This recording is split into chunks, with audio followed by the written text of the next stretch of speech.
3월 15일 오늘의 중국입니다. 미국이 중국의 위협 속에 인도태평양 군사력 증강 움직임을 보이고 있습니다. 미 국방부는 인도태평양 사령부를 미국의 미래를 위해 가장 중요한 단일 지역이라고 말했습니다. 미 국방부는 15명으로 구성된 태스크포스를 통해 아직 중국 정책을 평가하고 있는 단계지만 지난 몇 주 동안 미 군 관계자들은 중국에 대한 경쟁력을 유지하기 위해 태평양으로 자원을 이전해야 한다는 주장과 로이드 오스틴 국방장관이 중국을 위협으로 지목하는 등 강경한 입장을 보이고 있습니다. 필립 데이비슨 인도태평양 사령부 사령관은 미국이 이 지역에서 중국에 대한 군사적 우위를 잃어가고 있다고 말했습니다. 중국과 일본 간 센카쿠 열도를 둘러싼 긴장이 증가하고 있습니다. 지난 한 해 동안 1157척의 중국 선박이 12해리에서 24해리 사이에 포진되어 있는 이 섬들의 인접지역에 진입했는데 이는 지난 12개월 동안 5% 이상 증가했고 2012년에 비교하면 거의 3배에 다다릅니다. 지난 2월 군사 웹사이트 제네스는 일본 정부가 미쓰비시 중공업과 제휴해서 일본 자유대를 위해 음속의 5배 속도로 비행할 수 있는 극초음속 미사일 시스템을 개발했다고 보도했습니다. 미국의 싱크탱크 랜드의 방위 분석가인 티모시 헤스 씨는 일본의 행동은 분쟁 지역 인근에서의 주둔과 작전을 정상화하려는 중국의 최근 움직임에 대한 반응으로 보아야 한다고 말했습니다. 일본의 보수적 싱크탱크인 일본 전략문제 포럼의 수석 연구원인 그랜트 뉴샴은 중국이 공격을 할 경우에만 충돌이 일어날 것이라고 말했습니다. 그러나 홍콩에 본부를 둔 군사평론가 송중핑은 이에 동의하지 않았습니다. 그는 일본 자유대나 정부 관계자가 먼저 섬에 상륙하거나 일본 측이 먼저 중국인을 쏜다면 충돌이 일어날 것이라고 하였습니다. 미국, 영국, 프랑스, 이탈리아, 독일, 일본, 캐나다 등 주요 7개국과 EU의 외교 안보 정책 고위 대표들이 3월 12일 공동 성명을 발표하고 중국이 홍콩의 선거법을 변경한 데 대하여 심각한 우려를 표명했습니다. 성명은 전국인민대표대회에서 통과된 개정안에다가 민주주의를 지지하는 활동가 및 정치인들에 대한 체포로 홍콩의 일국 양제 원칙에 따른 고도의 자치가 파괴됐다. 이 방안은 또 다원화 정치를 질식시켜 기본법이 정한 보통선거가 지향하는 목표와 배치된다. 또 이런 변화는 중영 공동성명에 보장된 언론의 자유를 위축시킬 것이다. 라고 했습니다.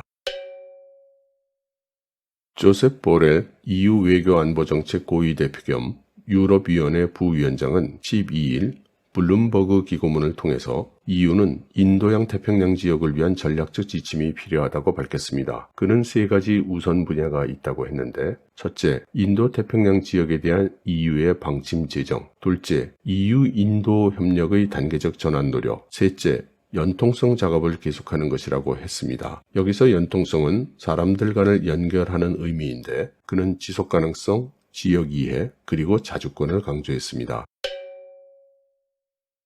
도미니크 랍 영국 외무장관은 13일 트위터를 통해서 중국의 최근 홍콩 선거제도 파괴와 민주적 목소리 압살 결정으로 중영 공동성명이 여전히 지켜지지 않고 있다고 선언했습니다. 그는 중국이 홍콩 선거제도의 참여를 제한하기로 한 것은 법적 구속력이 있는 중영 연합성명에 대한 명백한 위반이다. 이는 중국 정책을 비판하는 모든 목소리를 괴롭히고 말살하기 위한 현상의 일부분이며 9개월도 안 되어 3번째로 공동성명을 위반한 것이다. 영국은 홍콩 국민을 계속 지킬 것이다. 중국은 그 법적 의무에 따라야 하고 홍콩의 기본권과 자유를 존중해야 한다. 라고 했습니다. 그는 예를 들면 모테기 도시미스가 강조한 지속가능한 상호 연통이 필요하다고 했으며 우리는 이미 아세안의 자체적인 커넥티드 플랜을 지지하기 위해 많은 일을 하고 있으며 상술한 바와 같이 5월에 인도와 상호접속 파트너십을 시작하기를 희망한다고 했습니다.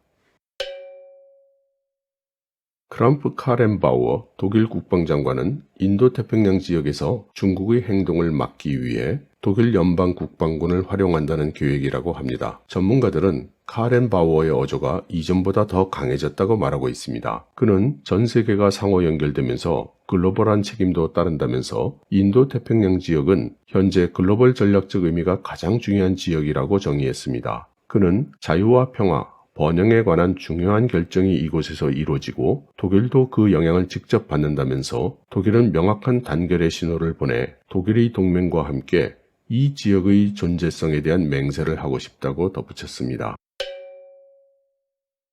미국 연방통신위원회는 금요일 미국의 통신망 보호를 목적으로 하는 2019년의 법률에 따라 5개의 중국 기업이 국가 안보에 위협이 되고 있다고 지정했습니다. 화웨이, GTE, 하이테라 커뮤니케이션스, 항저우 하이크비전 디지털 테크놀로지, 저장 따화 테크놀로지 등입니다. 미국 연방통신위원회는 지난 12월에 GT 또는 화웨이 장비를 보유한 통신사를 해당 장비를 분리 및 교체하도록 하는 규칙을 확정했고, 미국 국회는 그 프로그램에 자금을 대기 위한 19억 달러의 예산을 승인했었습니다.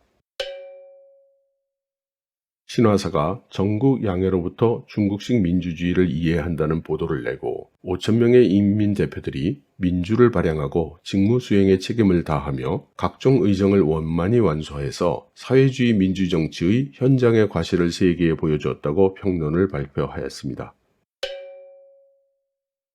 테슬라가 중국 공장의 생산량 증가를 위한 공정 조정을 합니다. 테슬라는 이번 조정은 전력 시스템, 셰시, 전기 모터 개선 계획 등 테슬라의 상하이 공장 예비 부품 생산에 초점을 맞추고 있다고 말했습니다. 테슬라는 상하이 외곽에 있는 650만 달러를 투자한 공장에서 생산을 늘리고 있으며 최종 목표는 연간 1만 개의 슈퍼차저 포를 만드는 것입니다.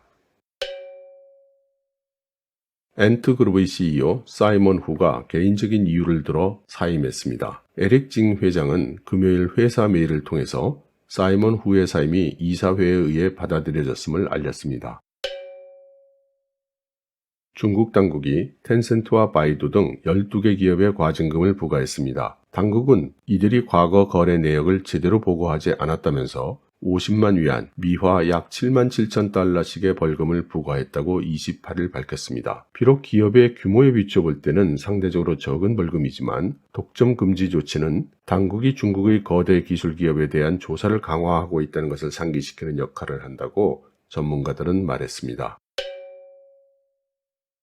미국의 패션 기업 갭이 중국 사업의 매각을 고려 중이라고 합니다. 이미 관심이 있는 매입 희망자가 나타난 것으로 알려졌습니다. 2020년 기준으로 갭은 중국에서 228개의 갭과 바나나 리퍼블릭의 매장을 닫았습니다. 중국의 국가발전개혁위원회, 재정부, 중국인민은행, 은행보험감독위원회, 국가에너지국은 공동으로 금융지원 강화 유도, 풍력발전, 태양광 발전 등 업종의 건전하고 질서 있는 발전을 위한 통지문을 발표했습니다. 그 주 내용은 친에너지 발전의 중요성을 인식하고 금융기관들은 대출 연장 등 상환 조건에 유예를 해 주어야 하며 보조금을 담보로 대출을 해주고 대출의 규모, 금리, 기간 등을 지원하며 대상 기업은 지정 지점에서 계좌를 열고 관리받아야 합니다. 그 외에 해당 규모의 녹색 전력 증서를 기업에 발급해서 지표 거래 시장을 통한 매매 거래를 허용하는 방안을 검토 중입니다. 재생에너지를 구입하는 기관은 체납액을 보전해 주어야 하고 기업에 대한 보조금 지급과 신용 지원을 확대한다고 합니다.